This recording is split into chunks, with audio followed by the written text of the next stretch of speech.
Ces hommes ont terrorisé l'Europe pendant plus de 3 siècles, capturant des centaines de milliers de personnes et contrôlant le commerce maritime. Qui étaient-ils vraiment? Pourquoi étaient-ils si redoutables?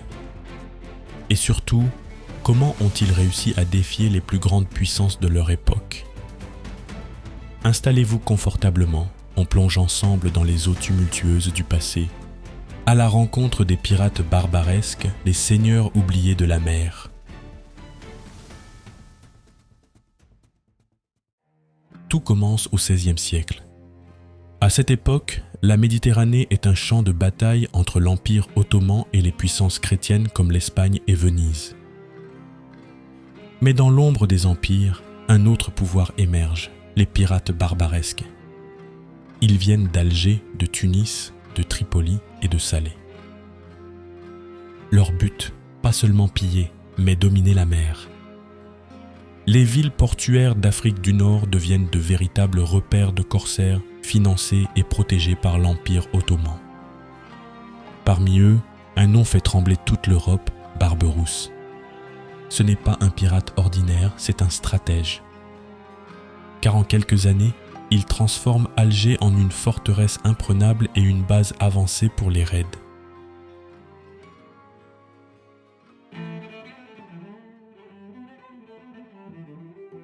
Pendant des siècles, les corsaires barbaresques mènent des raids sur les côtes d'Italie, de France, d'Espagne. Mais aussi plus loin, en Irlande, en Angleterre et même en Islande. Imaginez, vous dormez paisiblement chez vous et en pleine nuit, des hommes armés surgissent. Ils incendient votre village et vous emmènent enchaînés vers Alger ou Istanbul. C'était la réalité de milliers de personnes. Et ce n'est pas un mythe. Des documents officiels attestent que certaines villes côtières d'Italie et d'Espagne ont été totalement vidées de leur population, réduites en esclavage. Mais pourquoi faisaient-ils cela? Simple, l'esclavage était un énorme business. Un captif pouvait être revendu sur les marchés d'Alger ou de Tunis, ou bien racheté par sa famille contre une rançon astronomique. Certains esclaves devenaient même conseillers, soldats ou artisans, et quelques-uns parvenaient à gravir les échelons.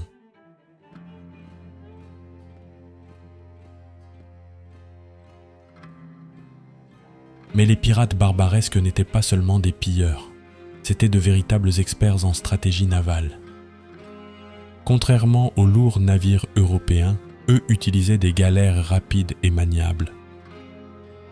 Leur technique était simple mais diaboliquement efficace. Ils évitaient les batailles rangées et préféraient les embuscades.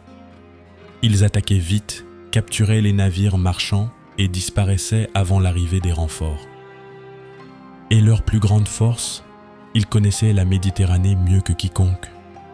Ils savaient exactement où se cacher, quelles routes utiliser et quels vents exploiter pour fuir ou attaquer.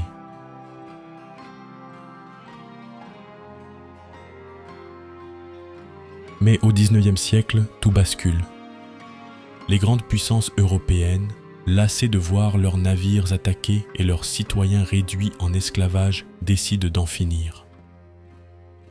L'Angleterre, la France et même les États-Unis mènent des expéditions punitives. Et en 1830, la France envahit Alger et met fin à la piraterie barbaresque. C'est la fin d'une époque. Mais la légende des pirates barbaresques reste gravée dans l'histoire. Et aujourd'hui, leurs exploits résonnent encore dans les récits maritimes et les archives des grandes puissances d'autrefois.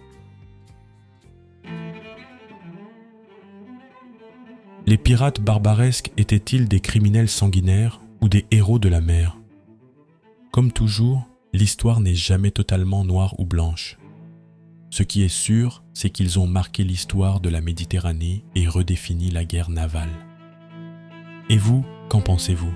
Était-ce de la piraterie ou simplement la loi du plus fort sur une mer sans pitié? Dites-moi en commentaire, abonnez-vous et cliquez sur la vidéo à droite si vous ne l'avez pas vue.